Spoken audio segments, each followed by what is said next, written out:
Exodus Kapitulo 9. Ang salot sa mga hayop. Sinabi ng Panginoon kay Moises, puntahan mo ang Faraon at sabihin sa kanya, ito ang sinasabi ng Panginoon, ang Diyos ng mga Hebreo, paalisan mo ang mga mamamayan ko para makasamba sila sa akin. Kung hindi mo sila paaalisin, padadalhan ko ng nakamamatay na sakit ang mga hayop mo na nasa bukid kabayo, asno, kamelyo, baka, tupa at kambing.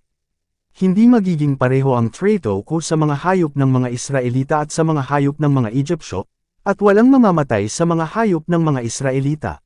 Ipinaalam ng Panginoon na gagawin niya ito kinabukasan, at nangyari nga. Namatay ang lahat ng hayop ng mga Egyptyo, pero walang namatay ni isa man lang sa mga hayop ng mga Israelita. Nagpadala ang Faraon ng mga tao at nalaman niya na walang namatay kahit isa sa mga hayop ng mga Israelita. Pero matigas pa rin ang puso niya at hindi pinaalis ang mga Israelita. Ang salot na mga bukol. Sinabi ng Panginoon kina Moises at Aaron, kumuha kayo ng ilang dakot ng abo sa pagan at isasaboy ito ni Moises sa hangin sa harap ng Faraon. Kakalat ang mga abo sa buong Ehipto, at dahil dito tutubuan ng mga bukol ang katawan ng mga tao at mga hayop. Kaya kumuha ng abo sa pagan sila Moises at Aaron, at tumayo sa harap ng Faraon. Isinaboy ito ni Moises sa hangin, at tinubuan ng mga bukol ang mga tao at mga hayop. Kahit na ang mga salamangkero ay hindi makaharap kay Moises dahil tinubuan din sila ng mga bukol katulad ng lahat ng Egyptyo. Pero pinatigas ng Panginoon ang puso ng Faraon, at hindi siya nakinig kina Moises at Aaron, gaya ng sinabi ng Panginoon kay Moises. Ang pag-ulan ng yelo. Pagkatapos, sinabi ng Panginoon kay Moises, bumangon ka ng maaga bukas at puntahan mo ang Faraon, at sabihin sa kanya, ito ang sinasabi ng Panginoon, ang Diyos ng mga Hebreo, paalisan mo ang mga mamamayan ko para makasamba sila sa akin.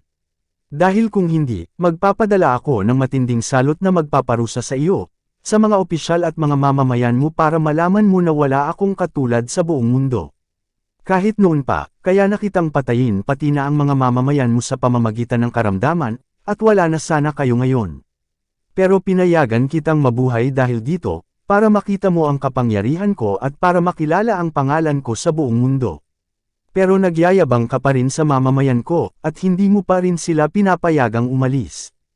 Kaya bukas, sa ganito ring oras, magpapaulan ako ng mga yelong parang bato, at ang lakas ng pagbagsak nito ay hindi pa nararanasan ng Ehipto mula nang maging bansa ito. Kaya iutos mo ngayon na isilong ang lahat ng hayop mo at ang lahat ng alipin mo na nasa bukid, dahil ang sinumang nasa labas, tao man o hayop ay mamamatay kapag tinamaan ng mga yelong parang bato. Natakot ang ibang mga opisyal ng Faraon sa sinabi ng Panginoon, kaya nagmadali silang isilong ang mga alipin at mga hayop nila. Pero may ilan na binaliwala ang babala ng Panginoon. Pinabayaan lang nila ang mga hayop at alipin nila sa labas. Sinabi ng Panginoon kay Moises, itaas mo ang baston mo sa langit para umulan ng mga yelong parang bato sa buong Ehipto sa mga tao, mga hayop at sa lahat ng pananim. Kaya itinaas niya ang kanyang baston, at nagpadala ang Panginoon ng kulog, mga yelo na parang bato, at kidlat. Ang mga yelong pinaulan ng Panginoon sa lupain ng Ehipto ang pinakamatindi mula nang maging bansa ang Ehipto. Habang umuulan, patuloy naman ang pagkidlat. Namatay lahat ang hayop at mga tao na naiwan sa labas, at pati na ang mga halaman at punong kahoy. Tanging sa Goshen lang hindi umulan ng yelo kung saan nakatira ang mga Israelita. Ipinatawag ng Faraon sila Moises at Aaron. Sinabi niya sa kanila, sa pagkakataong ito, inaamin ko na nagkasala ako. Tama ang Panginoon, at ako at ang mga mamamayan ko ang mali. Pakiusapan ninyo ang Panginoon na itigil na niya ang matinding kulog na ito at ang pag-ulan ng yelo. Paaalisin ko na kayo, hindi na kayo dapat pang manatili rito. Sumagot si Moises, kapag nakalabas na ako ng lungsod, itataas ko ang aking kamay sa Panginoon para manalangin. At titigil ang kulog at hindi na uulan ng yelo, para malaman mo na pag-aari ng Panginoon ang mundo.